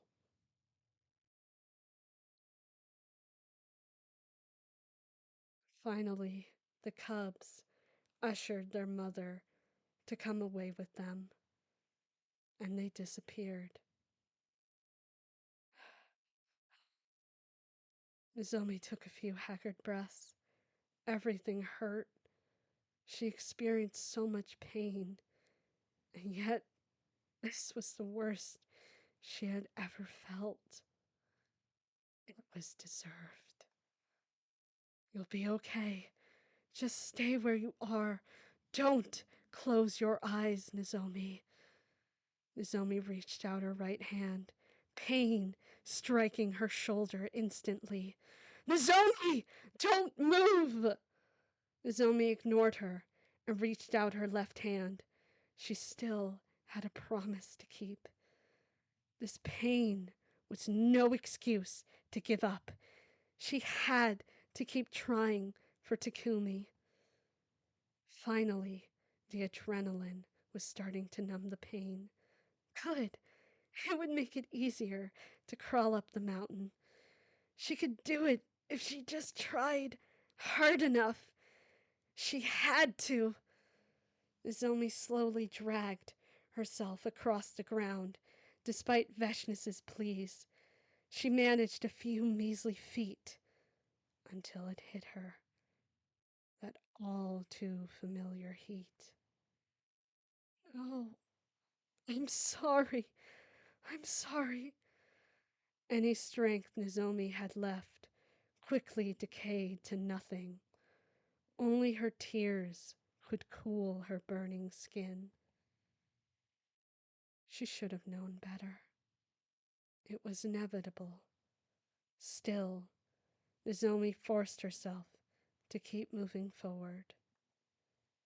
For Takumi, for Aito, for Moko, for Yugamu, for Kurara, for Kiyoshika, for Shion, for Tsubasa, for Gaku, for Hiriko, for Kaku, for Ima, for Shoma, for Takimaru, for Jarumi.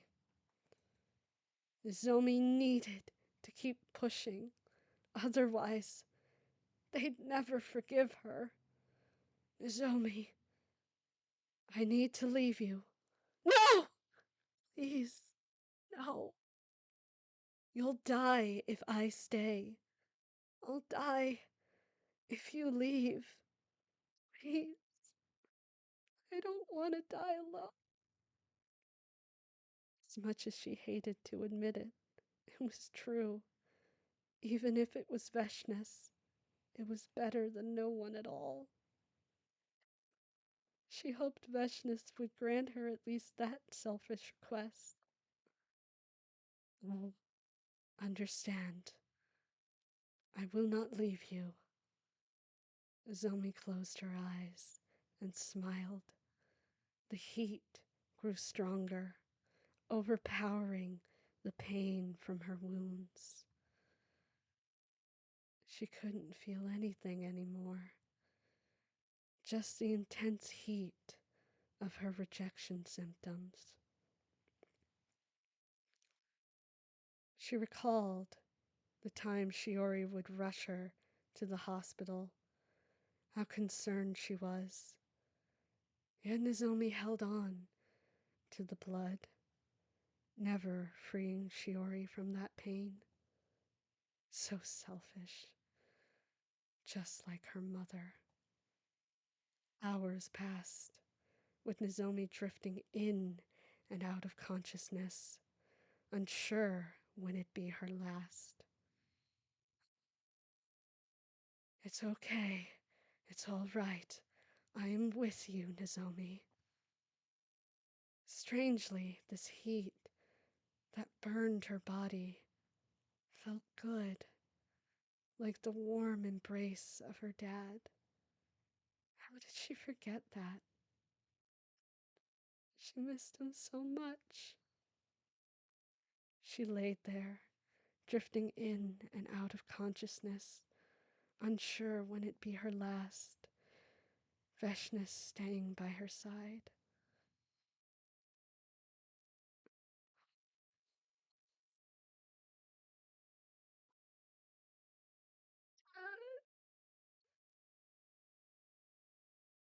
Slowly, in her delirium, she thought she could hear Takumi. She's over here! Slowly, Zomi pushed her eyes open. She couldn't see Takumi through her blurred vision, but she could vaguely see a shadowed figure, accompanied by something with 4 legs. Before she could see any further, the pain and rejection symptoms forced her back to sleep. That was fine. The pain would all be over soon. Nozomi wanted all this to happen.